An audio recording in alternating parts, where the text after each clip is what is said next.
Je viens de voir ici sur TikTok que Mamadou Diallo était décédé en voulant quitter la France parce qu'il était menacé d'expulsion.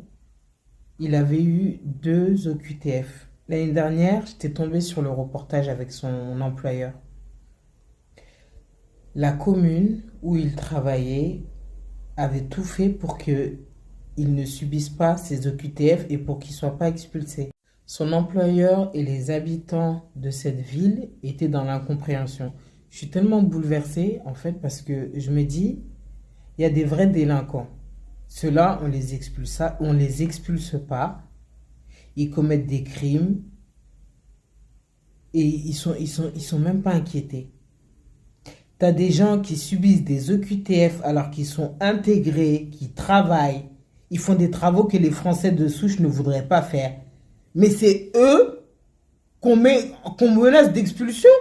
Mais c'est incompréhensible en fait. Je suis tellement choquée. Je suis tellement choquée. Son employeur le soutenait, les habitants de sa ville le soutenaient. Pourquoi il avait un OQTF alors qu'il était intégré, qu'il travaillait, qu'il avait aucun problème avec la justice? Expliquez-moi s'il vous plaît. Alors que tu as des gens qui sont sous OQTF, qu'on n'a toujours pas expulsés, qui sont des criminels et des bandits. Non. Ah, ça m'a trop touché cette histoire. C'est terrible, c'est terrible. J'étais même tombée l'année dernière aussi sur des étudiants étrangers qui eux aussi étaient sous OQTF alors qu'ils font de grandes études.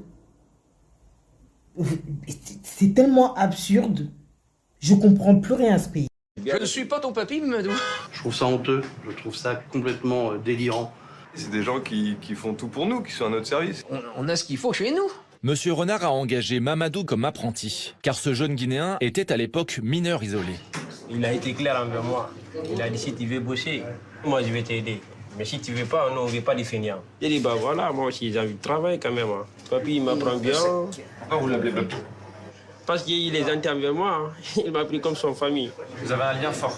Bah oui, je suis bien avec papy, moi. Je ne suis pas ton papy, Mamadou. Bah non.